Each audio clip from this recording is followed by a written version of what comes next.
Hello again, witches, seekers, and friends, and welcome to the Fat Feminist Witch podcast, the show where we do a little ranting, raving, and wand waving.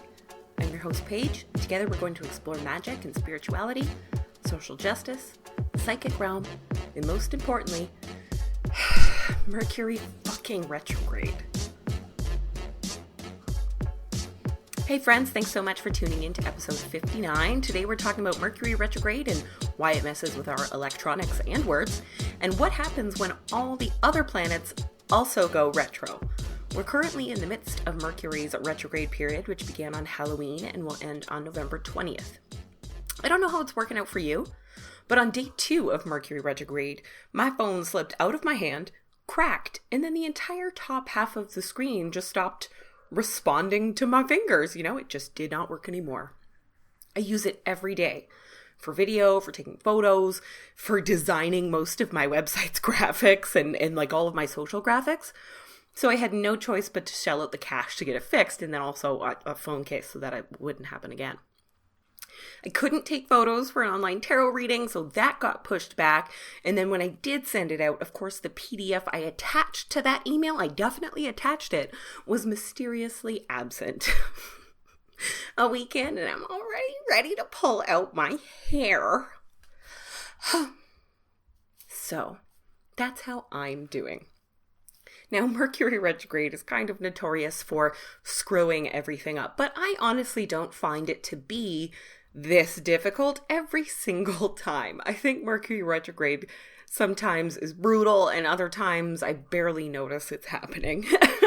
But this is one of those brutal times. Mercury's retrograde effects are the most acute because of its speed, and its proximity to the sun. So it goes through retrograde periods 3 to 4 times a year. So we feel that on like an external level, like we feel that all around us. But a lot of the other planets and some asteroids and some random space points all have retrograde periods of varying lengths and strengths. So some, like the far-off planets of Pluto and Saturn, affect us on a more personal and like a kind of subtle level. These outer planets also go retrograde for much longer periods. And in fact, Pluto is retrograde for like half the year every year. And it actually just stationed direct on October 3rd. It had been retrograde for a few months. The negative effects of Mercury retrograde are not necessarily universal. Just in case you were thinking that it's never been a big deal for you, so it must not be real. How it affects us is determined by the astrological sign that Mercury is currently moving through, other events like full moons and eclipses, our own birth charts and where our planets fall there, and straight up, whether or not we're the kind of person who thrives on chaos. Some people have an incredible skill when it comes to chaotic events and situations. It's like they're just better equipped to deal with it, or that it's actually like fueling them. I'm very jealous of those people. Before we get into, what all the planets get up to during their backwards phase, let's talk about what we're actually supposed to do about these retrogrades. Why pay attention to them? How much energy should we actually be pouring into these retrogrades? Whatever you do not stop your entire life to observe or suffer through these celestial events. Just like things like full moons and the eclipse and any other cosmic events, you still have your free will to determine how you're going to interact with this event. Don't stop living to give Mercury retrograde a chance to kick your ass completely. Don't let yourself become obsessed with this and let your fear rule you. Also, when it comes to the amount of energy you should pour into it, I would say minimal for especially for these far away planets. But what you can do is use those retrograde periods as a source of energy to accomplish magical or personal goals. So you can channel that energy, you can use that same energy to accomplish things versus letting your fear get the better of you. So that same energy that trashed my phone could also be channeled to revisit an old relationship or an issue and solve any problems that it's causing me. It's the perfect kind of energy environment for that.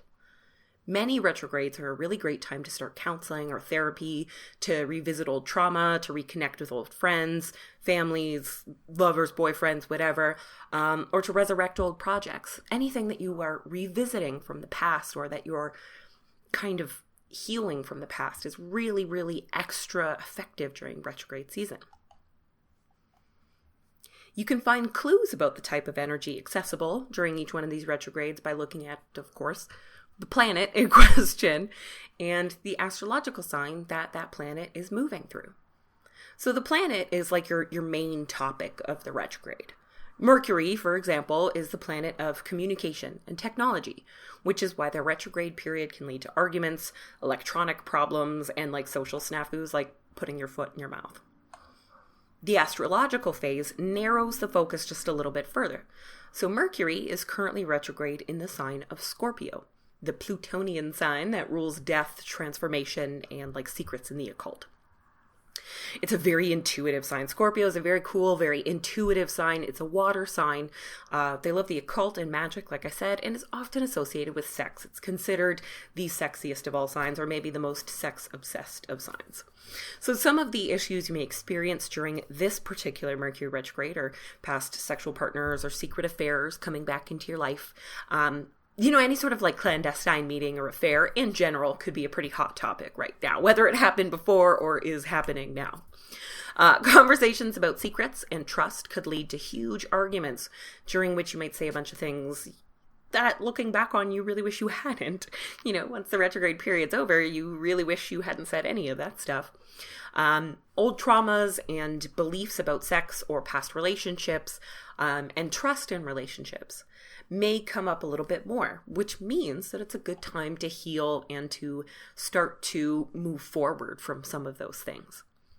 Now, if there's anything that my Scorpio rising, Venus, and Pluto placements have taught me about the sign, is that it's a very intense sign, emotionally intense. Scorpio people are intense. The energy can be a little uncomfortable. So this makes arguments about very, very deep issues even more possible, and also ups the social consequences just a little bit more, because it can bring out a little bit of extra, deeper rage. Wow, that sounded like, it sounded like a weird way to say something really intense, but deeper rage is really what I was thinking of. But Pluto is the planet of, death, rebirth, transformation, and you have the opportunity to leave some stuff behind this retrograde that could be holding you back. Change is uncomfortable for sure, but it's good. So I fully blame Mercury retrograde in Scorpio, the sign of death, for literally killing my phone. That's my story, and I'm sticking to it. And Pluto owes me $100. So on the other end of the galaxy, we have Pluto, of course, which was demoted by science, but is still given the respect the Lord of the Underworld commands in the astrological community, because we know better. Its retrograde trip through Capricorn finished on October 3rd. And it might have given you a reason to explore some of your deep, dark desires or speak from a deeper place of truth just in general. Pluto goes retro every year for 4 or 5 months, and its distance means it's not really a force we feel quite as strongly as something like Mercury, but it can still be a source of energy if you want to change your life in a big way. Did you go through any big change between April and October? Did you notice that anything had come to a very abrupt end, or maybe even something that had been going on for a long time finally came to an end? Mercury isn't the only planet currently retrograde. Neptune has been retrograde since the summer solstice in its own sign of Pisces, and it stations direct around November 27th. Uranus went retrograde in the sign of Taurus in August, and it's staying there until January 2020, so we've still got a couple months there. Neptune rules things like dreams, illusion, delusion, drug use and escapism, mystery, intuition, and deep emotion. It also rules the feet, and apparently foot fetishes are super common among Pisces. Now, I can't confirm or deny that, but an incredibly Pisces woman I know, she has it in 4 or 5 different places in her chart, got married last weekend, wearing a pair of those toe shoes, the ones that are shaped like a foot. that she specifically purchased for her wedding because she loves them so much. She's loved these shoes for years. And I actually made a joke about those, like, you know, the Vibram 5 fingers that are shaped like a foot. I made a joke about how much she loves them and you know, how it's just like a thing. And she's like, yeah, look, I'm wearing ones right now. I bought them new just for this. And they were all like strappy and cute. And I died. It was the most Pisces thing she's ever done. I love it. She's so fun. So when Neptune is retrograde, you might find yourself getting messages or reliving old experiences in your dreams, especially since it's in Pisces, which means it's like double Neptune energy, right? The major thing to potentially watch out for during this time is escapism and even addiction. Neptune, it is the sign of psychedelics, my friend. I don't know if Neptune's the reason I suddenly became obsessed with the science behind using psychedelics to treat mental illness. Last few months, I've been very, very excited, obsessed with it, doing a lot of research. And I don't know if it's because I've always kind of thought that psychedelics were fucking awesome, but either way, it's been on my mind a lot lately. This could also bring things like increased daydreaming, which I've also dealt with, lots of flights of fantasy, check, being distracted by your thoughts and fantasies, like so much so that they're affecting your waking life, check, and generally just wishing to retreat more inward.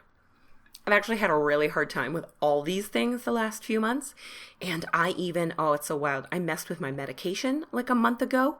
I had to deal with some really crappy side effects. I saw a doctor, a whole bunch of problems really surrounding things like drugs and fantasy and delusion.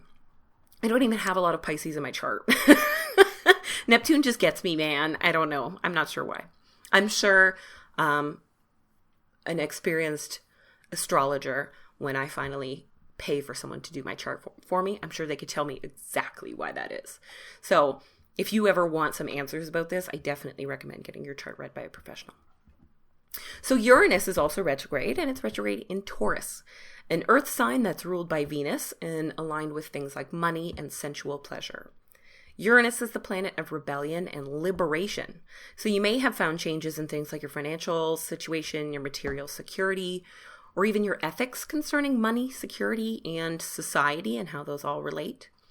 I've found myself thinking a lot more about financial freedom the last few months. In August, when Uranus went retrograde, I had big money problems, like no money at all. And my financial and living situation changed all of a sudden.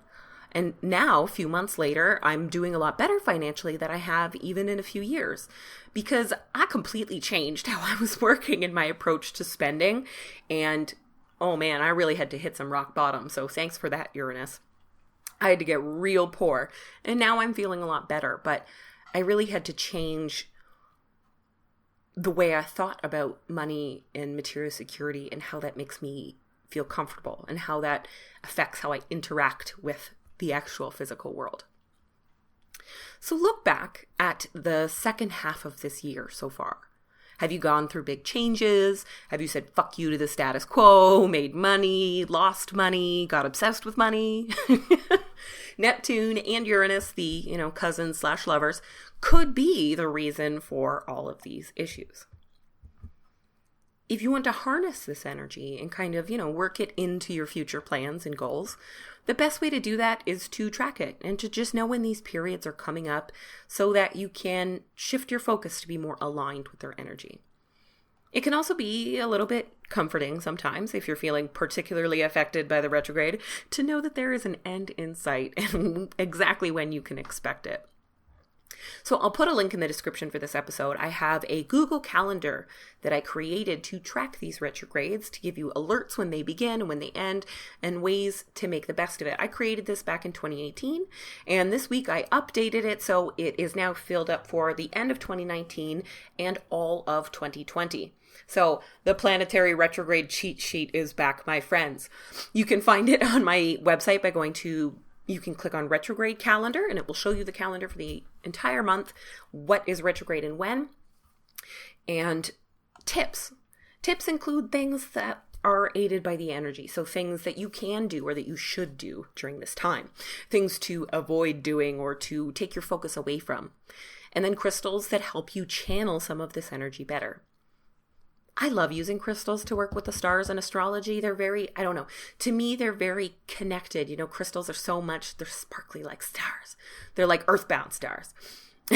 And some of the things we call crystals really are earthbound stars, right? We talked about that in Star Goddess. So I love using crystals, especially to work with stars and astrology and the retrogrades. Lately, I've been holding tight to this really, really nice piece of, it's a fluorite point that my cousin gave me that has these waves and lines of purple and green. Which now that they think about it is like very Pisces and Neptune-y. I wonder if maybe that's why Neptune was extra like hard on me. Not hard on me, just it was extra there. But the stone in general makes me feel very calm, but still very happy and enthusiastic. You know, it's a very relaxing stone that still opens up your heart. It's a very heart-opening stone. So I've been using a lot of fluorite. So you can go on my website and you can find the Planetary Retrograde Cheat Sheet blog post, or you can click on Retrograde Calendar and you can subscribe to the calendar there through the link. If you subscribed to the calendar back in 2018, it should have already updated on your phone. It's the exact same link and everything, so that's fun. Another place these planetary retrogrades can show up and kind of throw a wrench into the plan is in our birth charts. When a planet is retrograde when you're born, the energy it rules may be focused more inward than expressed outwardly. Just for fun, let's look at how the current retrogrades could affect some of these newborn Scorpios that are being born right now. You know, things that they might come up with in the future. So pay attention, brand new parents.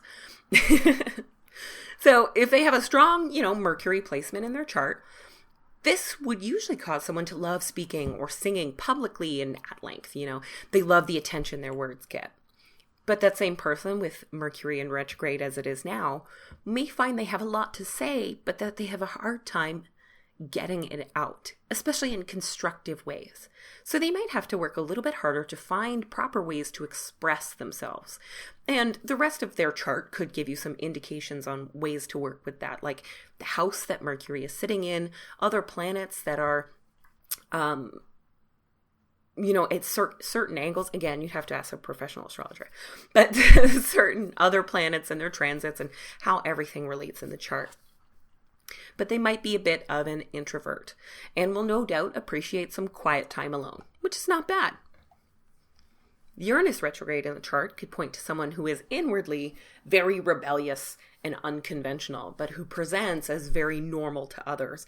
One thing I found that Uranus retrograde people are the quintessential, lady in the streets and freak in the sheets. But I used like a baby analogy, so I didn't want to say anything too sexual about your babies, because that's gross. But the idea there is that they want to feel very comfortable in society, and so they present this person, their societal archetype that they are comfortable with, the way they want to be seen. And it might not be quite so in line with the way they are inside. It's also the planet of shaking shit up. And so a Uranus retrograde baby might actually struggle with shaking stuff up. They might have trouble accepting change.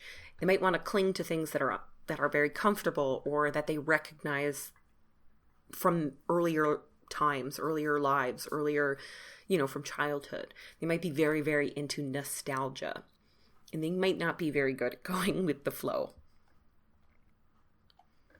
Neptune retrograde will turn that introversion and that love of time alone into a time of fantastic dreaming and intuition. So this person could have some really wild psychic powers, which of course could be good or could be bad. It all depends, right?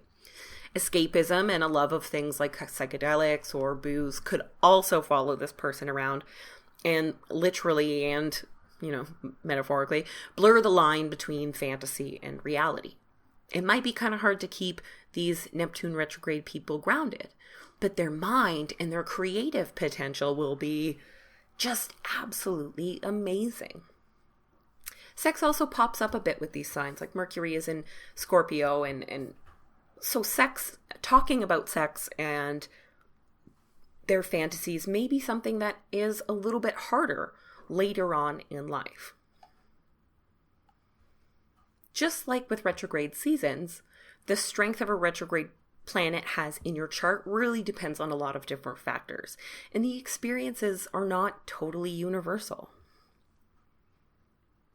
It depends on what else you find in that astrological chart. It depends on the houses that all these planets sits in and all of the other planets that are nearby, and how we experience all of those things in general. So if you have these retrogrades like in a house like the first house, which is very outward, it's something that we present to people, right? It's our self.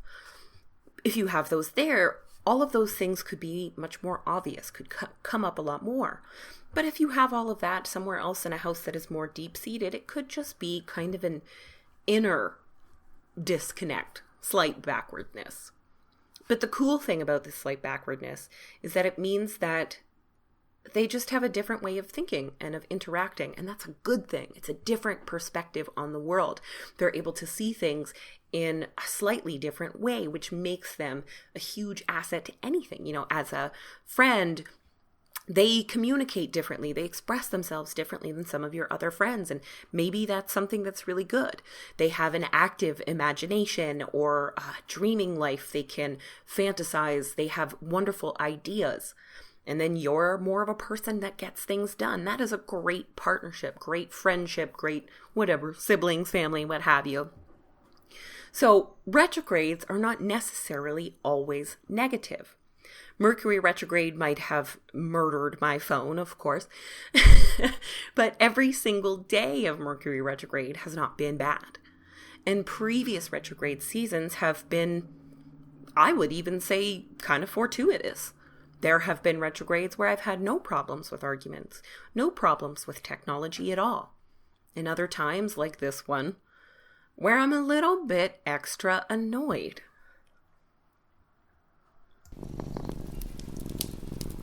Over the last 3 years, I've shared a lot about my ongoing journey to better mental health, and I get messages all the time from listeners who are also struggling and looking for someone to talk to. Unfortunately, it can be very difficult to find therapy that is fully accessible, financially or otherwise. That's where BetterHelp comes in. BetterHelp is an online service that can connect you with real licensed counselors who can be available on your schedule and right where you are. With 4 different ways to communicate in a wide range of specialties, there's a good chance you can find someone perfect for you, all without leaving home. Everything is confidential, and if you ever feel like your counselor isn't the right fit for you, you can switch right away. Not only is the service really affordable compared to in-person therapy, they also offer financial aid for those who need it. It's okay to need help. You deserve to get better, and you can start that journey at betterhelp.com/fatfeministwitch and save 10% off your first month. That's betterhelp.com/fatfeministwitch.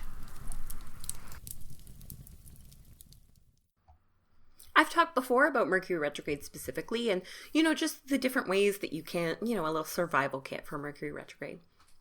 But just in case you haven't listened to old episodes, let's go over some of that right now since we are right in the thick of it. So Mercury, as I was saying earlier, is the planet that rules communication and technology. So some of the kind of keywords of Mercury retrograde are communication, electronics, travel plans, documents and contracts, and slowing down. Mercury is a very fast planet, so we kind of want to slow everything down. When Mercury moves retrograde, you'll notice a lot of things like misunderstandings become more common. Miscommunications, computers and electronics crashing, phones dying, plans just falling apart, going haywire. During this time, you should pay more attention to how you communicate with people, how you express yourself, if you're really speaking from a place of truth, saying things that you actually mean. Double and triple check your written statements, your announcements, get out the dictionary, check your words, and double spell check all of that. You don't need to do things like avoid signing contracts or change the date of your wedding or cancel your vacation. You don't need to do any of that. Just make sure that that's something you really want. That at the end of this retrograde, when everything's kind of back to baseline, you'll be happy with this decision. Taking a walk down memory lane and, visiting some old issues or some nostalgia can be extra cathartic right around now.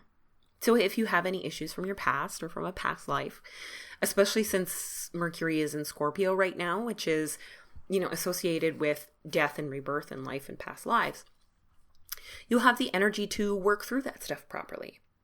It could be really, really interesting to get a past life reading right now when the energy is so primed for that. Also, you could try, Scorpio is a very intuitive and psychic sign. So exploring past lives yourself would be really a great idea right now. So taking a trip through the Akashic Records or breaking out your tarot cards to do some of that past life exploration stuff, all of that can be extra effective right now. So, to avoid problems, not that you can really totally avoid problems, but just back up your electronics and your files, watch out for your electronics. Don't let them slide out of your hand or whatever. Double check your documents and your spell checks and the crap you put on social media, especially. Tie up some loose ends, finish old projects, and I like to clean and cleanse the house and donate stuff. I like to get rid of stuff a lot during Mercury retrograde. Now, Scorpio is a more intuitive inner sign, so you could think of cleansing and getting rid of inner stuff at this time. So a term we hear a lot is old and limiting beliefs. We all believe things about the way the world works, about the way we work. And sometimes those beliefs are very helpful and they help guide us. And other times they stand in our way. And times like Mercury retrograde can be good for exploring some of those beliefs and getting rid of the ones that are standing in our way, forming new beliefs and, gathering new perspectives so that we can move forward. Just don't let it get to you. Don't get so terrified. I think one of the biggest problems with Mercury retrograde is the scare tactics. Now, a lot of us can joke about how Mercury retrograde is such a bitch, but we know that things just happen. But that's not, some people really do think that Mercury retrograde can destroy their life, or that Pluto retrograde can really, really destroy their life. And it's not going to. These retrogrades happen all the time. They're not rare. They are a part of life. We all cycle through all of these different planets throughout the year. They're all in our birth charts. And throughout the year, we deal with the energies of these planets in a bunch of different ways. And change is good. Being uncomfortable isn't fun, but it's something that we have to do to learn to get rid of old things and to move forward. So a few tips for Mercury retrograde. Crystals. I really like the fluorite that I've been carrying around. Super, super great. I've also found that because this Mercury retrograde is in Scorpio, I've liked holding on to malachite, which is like one of my favorite Scorpio type stones. And I found that them together have been really, really helpful at helping me have a little bit more energy without flying off the handle and saying things I don't mean. I've been watching myself to make sure I don't get into fights and just kind of like pricking my thumb on the end of this fluorite point, essentially to remind myself, Paige, you don't need to be a bitch right now. Just keep my ear out. You can also use crystals like pyrite, which help kind of channel and diffuse chaotic energy. Aquamarine, which is really great to help you communicate and for healing. Blue kyanite, blue agate, all of these are really, really great for communication and for healing. And then things like black tourmaline or obsidian for protection. And Amazonite is one of the best for your electronics. Amazonite and pyrite are the ones I usually use. I usually carry a little Amazonite with my phone to kind of prevent problems like this, right? And I got a big old chunk of pyrite on my computer desk. And I haven't been doing that. I've just been carrying fluorite. So maybe that's the reason my phone died. No. It's just one of those things, man. I'm so disappointed. Luckily, I have a really good guy that fixes stuff like that. So I got it all fixed up right away. So with Uranus and Neptune, Uranus, like I said, is all about kind of chaos, unexpected changes, rebellion, freedom, shaking shit up, but even empowerment and original thought, bringing all of those things to the forefront. So right now, don't hold yourself back from taking risks. Don't take crazy risks. Don't go overboard. Don't get yourself hurt. But don't hold yourself back either. Be comfortable trying new things, going new places. Embrace that change a little bit. Some of the crystals I mentioned for Mercury, like aquamarine, are also really great at dealing with Uranus. Some other ones, fire opal, which is a little bit hard to get, so you might not find it, but clear quartz, and all sorts of other stones that are a little bit kind of odd and quixotic. So things like azurite is very good for working with Uranus energy. It can help you connect to your intuition so that you can kind of work on an instinctual level and go with the flow a little bit better.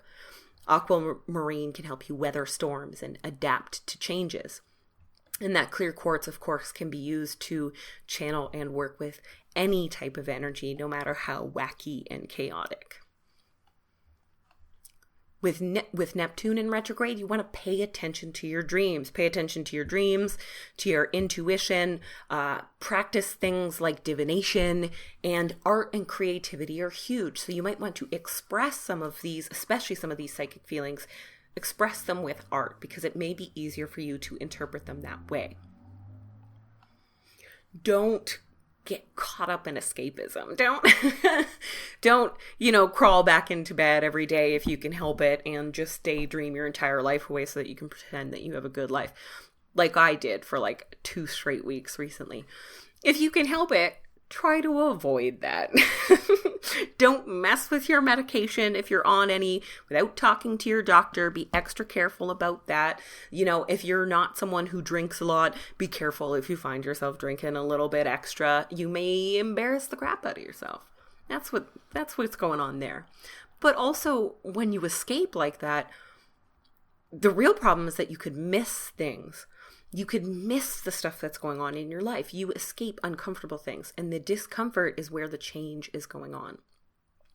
So with Neptune, again, your fluorite and your aquamarine are kind of your best friends here for working with that energy. You can also get really cool and get other water crystals that are a little bit more intense, like Larimar, which is associated with dolphins and mermaids, and labradorite, which is kind of a dark and spooky type of moonstone. It's more of a new moon stone is how I use it.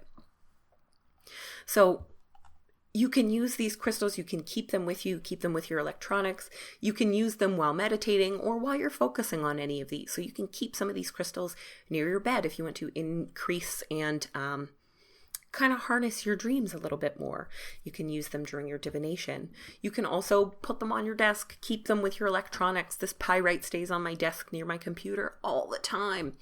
And when my computer is really, really messing up, or any of my electronics, I'll usually take this pyrite, I'll, close the lid, turn it down for a second, put the pyrite on top and kind of walk away. And give us all the time we need to chill and let that crystal do its thing. And it is so helpful for me. That has been one of the most effective ways I've found to get through any sort of Mercury retrograde issue. It's stress. The stress and the anxiety, the worrying about Mercury retrograde, that makes it 10 times worse. 10 times worse.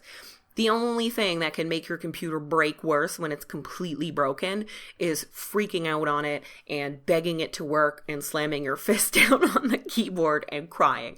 Like, that'll just make everything so much worse. It always does. You want to channel that kind of chaotic energy and make it something more useful, or at least get it away from the electronics that it's affecting. Don't drop your phone, y'all. Just that's all I'm saying. Just don't drop your phone. Since Mercury is an air sign associated with communication, I also like to use different tools that work with that vibe. So I love to burn incense, specifically for Mercury retrograde. Anything that's kind of lemony, lemongrassy, citronella, all of that stuff is very aligned with Mercury. But other things that are very clarifying, like mint and lavender, are also really great at clearing out kind of chaotic communication energy and making air flow a little bit smoother.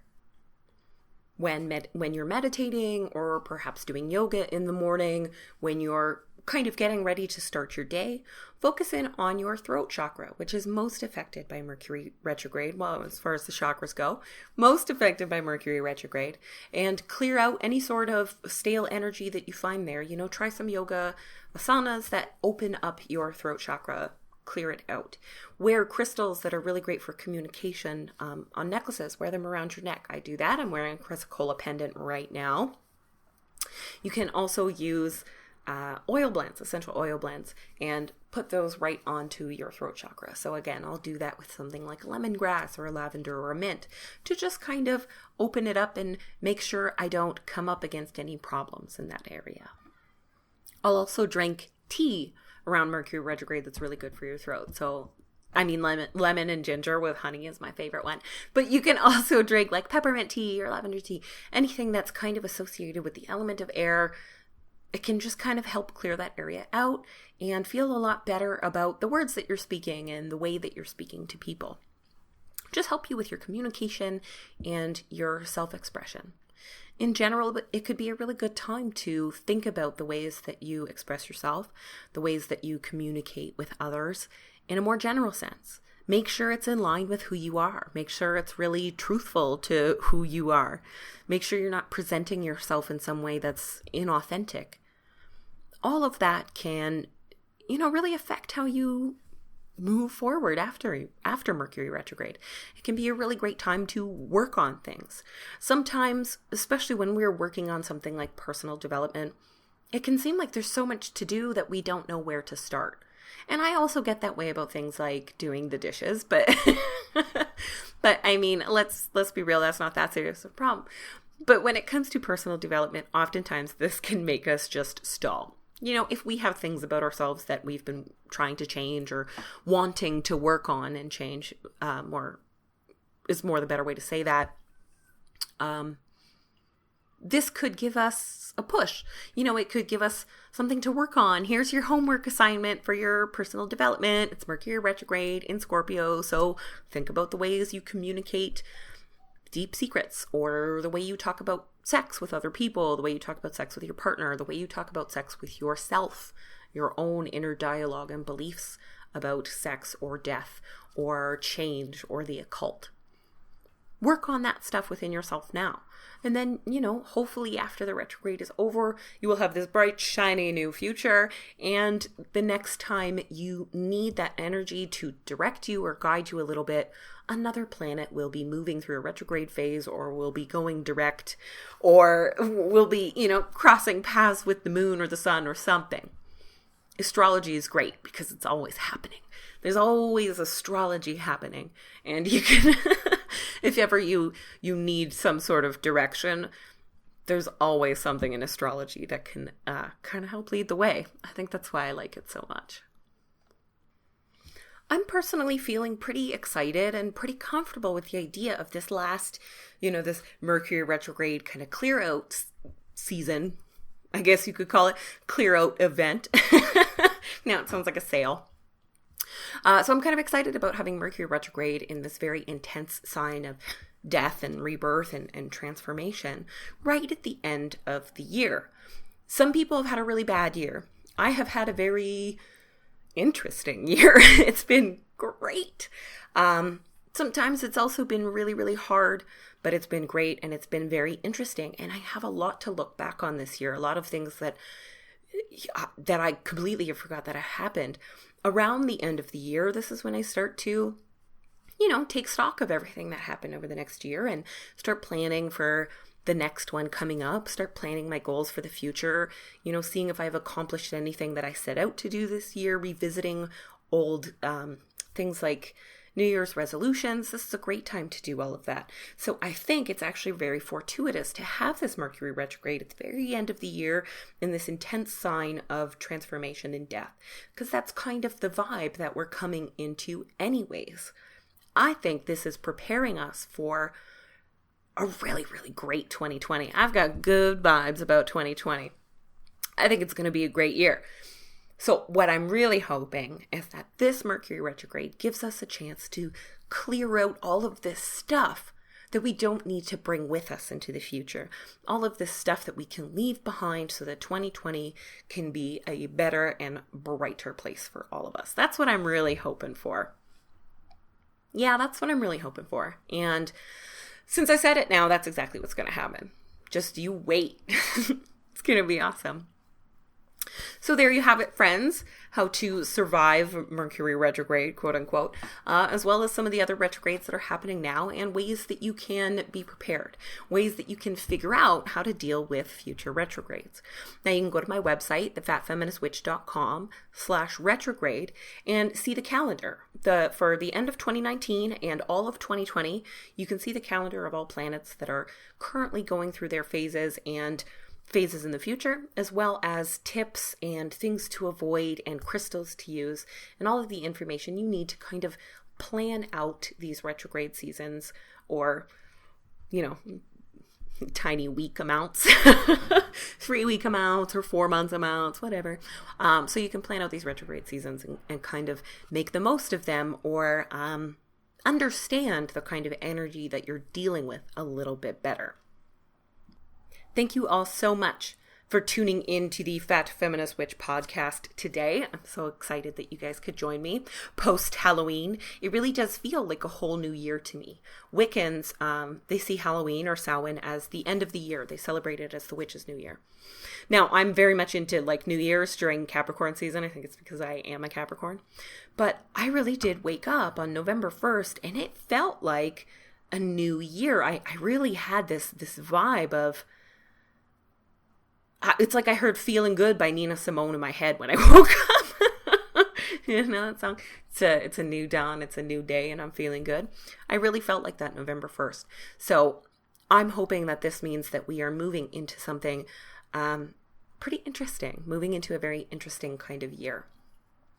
And a very interesting end of the year even. So I guess we'll see. Thank you so much for tuning in today. If you want to support the podcast, you can do so by going to thefatfeministwitch.com, and you can click the button that says Buy Me a Coffee to make a small one-time donation. You can also go to patreon.com/thefatfeministwitch to join the Witch and Bitch, a private monthly membership group for $10 a month. We do live meetups, and we read books together. We have a book club. We celebrate full moons, all sorts of really fun stuff like that. You can also advertise here on The Fat Feminist Witch by going to advertisecast.com/thefatfeministwitch. Have you noticed a trend with my URLs? And I'd like to thank all of the advertisers that have been purchasing ads this year. This is my first time doing it, and I've had a really great experience so far with the companies that have reached out to me. So thank you to all of them, all of you. And of course, just sharing the podcast with your friends, which I know a lot of you are doing, helps a lot.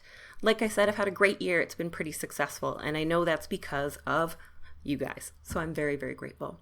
I hope you all have a wonderful rest of your Mercury retrograde season. We have a full moon coming up next week on the 12th. And fun fact, Monday, November 11th is actually the podcast's 4th birthday. I don't usually separate it because it's the same day as Remembrance Day. That night, I recorded my first ever podcast episode and uploaded it. So it is the podcast birthday. Yay! Maybe next year when it turns 5, I'll do something special. That'll be fun. So have a wonderful weekend. Very, let's say, breezy rest of your Mercury retrograde. And I hope everything just keeps moving forward with you, even though the planets seem to be moving backwards.